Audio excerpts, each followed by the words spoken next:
Nous sommes aujourd'hui sur le quai de la Fosse, à l'endroit où se trouvait autrefois le pont transbordeur qui fut tellement regretté des Nantais à sa disparition en 1958. La principale raison qui nécessitait la création du pont transbordeur vient du fait surtout que la plupart des usines étaient encore sur Chantenay jusqu'au début du XIXe siècle. Mais après, on a vu de plus en plus des usines se créer sur l'autre rive.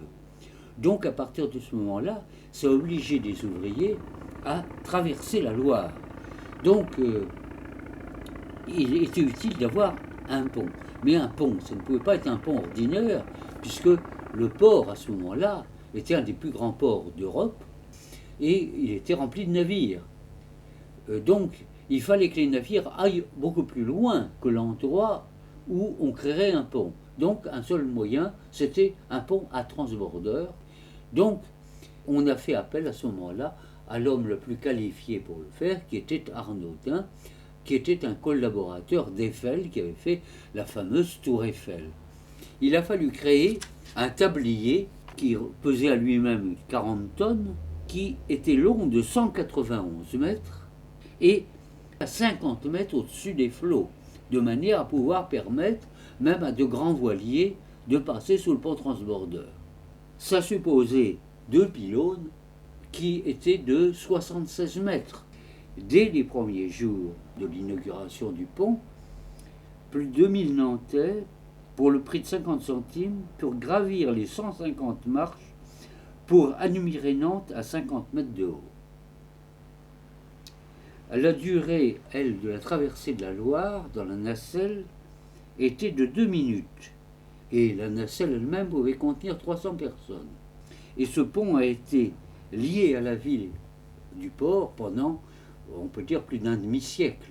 On peut oublier que les chantiers du Bichon, de la Loire et de Bretagne faisaient à ce moment-là des torpilleurs, des sous-marins, etc., qu'il y avait une vie, une activité extraordinaire. Et le spectacle était assez beau, d'ailleurs, au crépuscule, de voir le rouge du crépuscule et ce pont, cet extraordinaire monument qui s'élevait comme un dessin à l'encre de Chine sur fond rouge. À partir de 1955, il ne servait plus à grand-chose.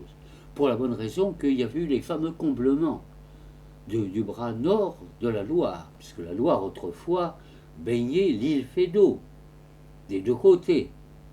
Il était facile de passer à pied sec. Donc à partir de ce moment-là, le pont transbordeur ne servait plus à rien. Hein, bon. Et alors, naturellement, et ça a donné lieu à une polémique assez violente. Beaucoup de gens voulaient le conserver. Hein.